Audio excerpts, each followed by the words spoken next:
I see a finish. I don't know how. I know I can submit him. I know I can knock him out, and I'm just gonna work super hard to be on the best shape of my life. Yeah, he's my coach. Like I said, we've been training for 8 years. If you don't call it destiny, I don't know how we call that. Selamat datang kembali di channel Radio Tempur. Bulan Februari ini akan menjadi bulan di mana UFC berangka kedua di tahun 2021 digelar. UFC 258, Kamaru Usman versus Gilbert Burns, 13 Februari 2021. Sebenarnya pertandingan mereka seharusnya digelar tahun lalu dalam UFC 251, 11 Juli 2020. Namun saat itu pandemi COVID-19 sedang ganas-ganasnya dan Gilbert Burns menjadi salah satu korbannya. Sebelum memasuki UFC 258, ada baiknya kita membahas UFC 251 yang seharusnya menjadi malam pertemuan mereka. Bagi UFC sendiri, UFC 251 menjadi momen bersejarah bagi perusahaan ini, di mana secara mengejutkan, UFC menjadi satu-satunya ajang olahraga bertaraf internasional yang masih lanjut beroperasi. Ajang olahraga lainnya seperti Liga Champion, NFL, NBA, dan banyak olahraga lainnya harus terhenti akibat pandemi ini. Dana White secara berani menyewa suatu pulau eksklusif di Abu Dhabi, yaitu Yas Island, untuk menjadi tempat para gladiator bisa bertanding dengan tetap mengutamakan protokol kesehatan. Dan ternyata, suksesnya ajang UFC 251 ini tidak hanya menjadi pencapaian bagi UFC, namun juga menjadi benchmark bagi olahraga internasional lainnya. Menurut Dana White, banyak pemimpin-pemimpin olahraga tersebut berkonsultasi dengan Dana White untuk menggelar acara olahraga yang tetap aman bagi atlet maupun timnya. Sekarang mari kita bicara tentang acara itu sendiri.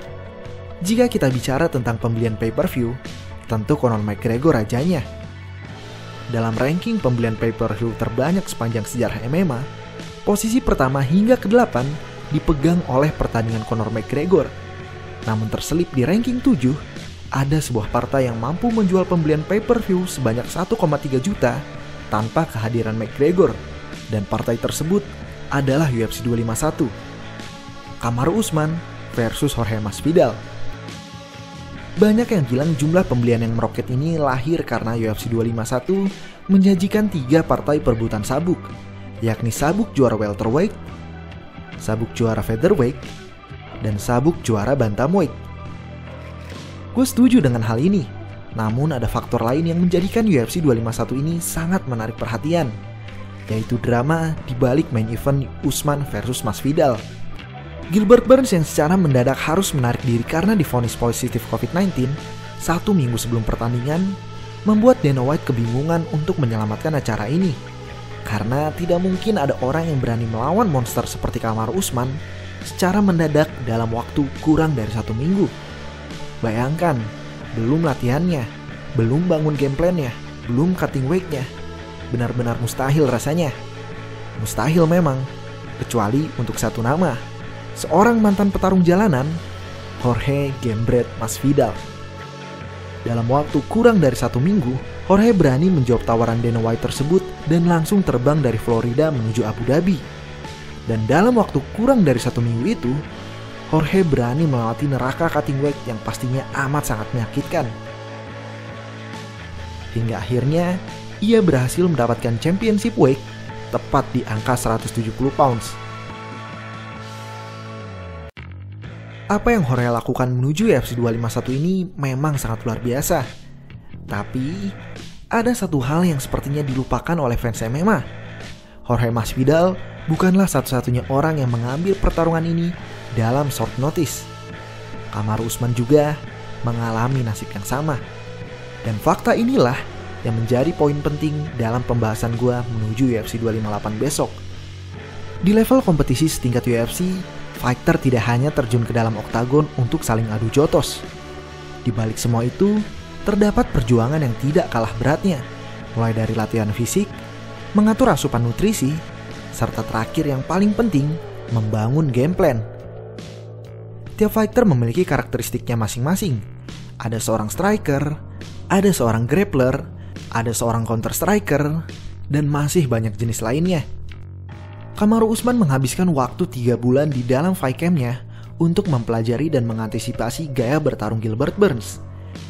Dan secara mendadak, ia harus membuang semua game plan yang ia bentuk selama 3 bulan itu dan harus membentuk game plan baru melawan seorang Jorge Masvidal yang gaya bertarungnya jauh berbeda dari Gilbert Burns.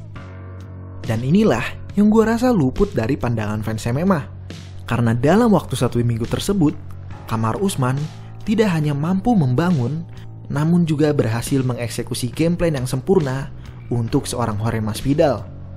Usman mampu meredam eksplosivitas serangan-serangan Jorge dengan gulatnya yang cantik dan membuat Jorge tak berdaya selama 25 menit penuh.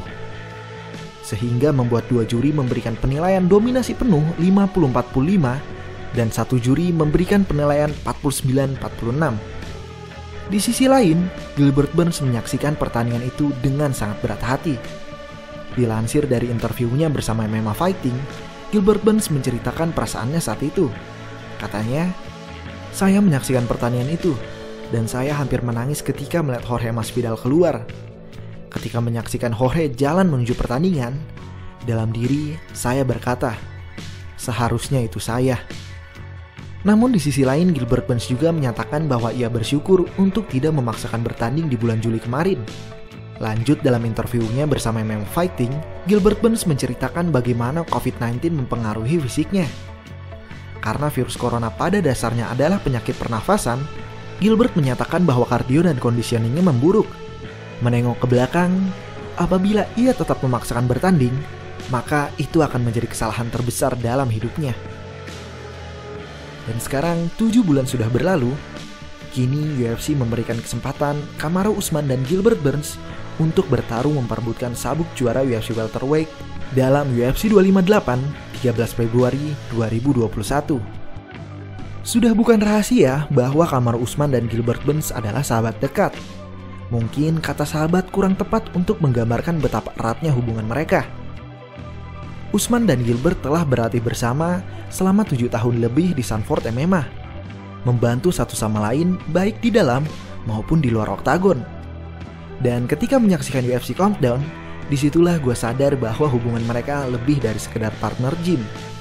Anak laki-laki Gilbert, yakni Joshua, kenal dekat dengan anak perempuan Usman, yakni Samirah. Dan Joshua tahu bahwa ayahnya akan pergi bertempur melawan ayah dari Samirah untuk menjadi juara UFC Welterweight.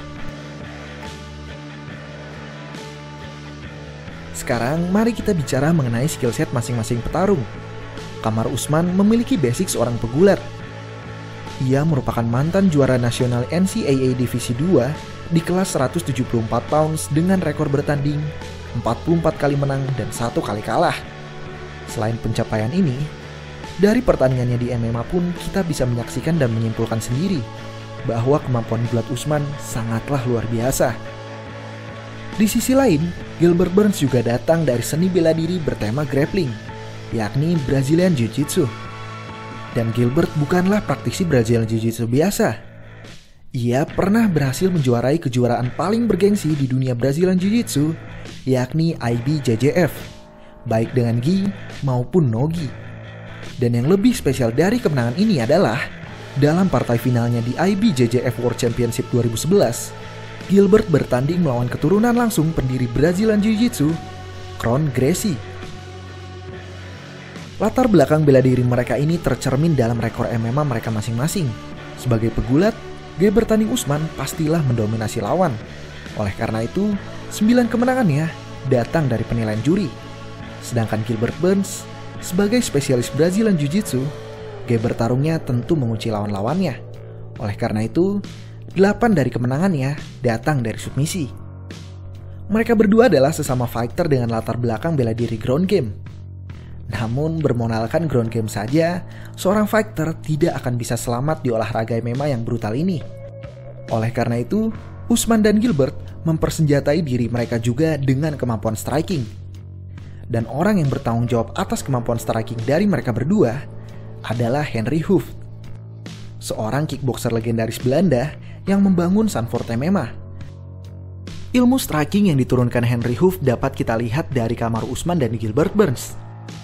Untuk Usman sendiri, ia berhasil mengalahkan seorang Colby Covington yang dikenal dengan conditioning yang tidak main-main, dan mampu memberikan Colby Covington kekalahan melalui TKO pertamanya.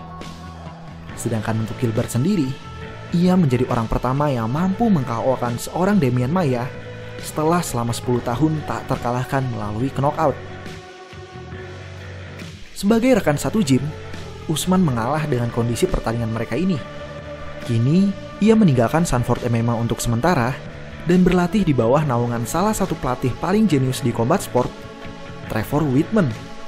Trevor Wittman sendiri berkata bahwa ia tidak akan memberikan banyak ilmu baru pada Usman, karena pada dasarnya Usman adalah fighter yang sudah terbentuk. Ia hanya akan menekankan pondasi-pondasi dasar saja. Sedangkan Henry Hooft, ia masih melatih Gilbert Burns, tapi dalam pertandingan nanti, untuk menunjukkan netralitasnya, Henry Hooft menolak untuk hadir. Menurut gue, di kelas welterweight ini tidak ada satu lawan pun yang bisa menandingi dominasi seorang Kamaru Usman. Tidak ada kecuali satu nama, dan nama itu adalah Gilbert Burns. Gilbert Burns akan menjadi ujian terberat Usman. Dalam rekor bertandingnya, Usman hanya pernah kalah 1 kali, yakni dalam debut MMA-nya melalui submisi. Tentu saja Usman sudah berubah menjadi monster yang jauh berbeda sejak kejadian itu.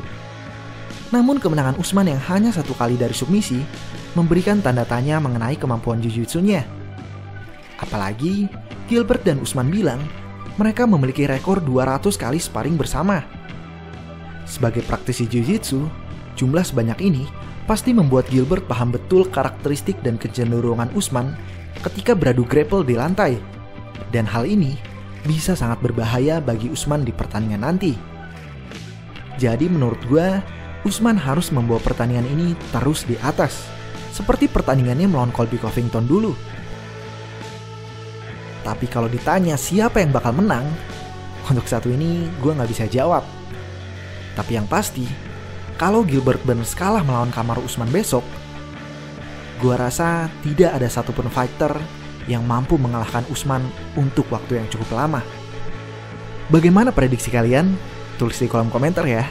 Terima kasih.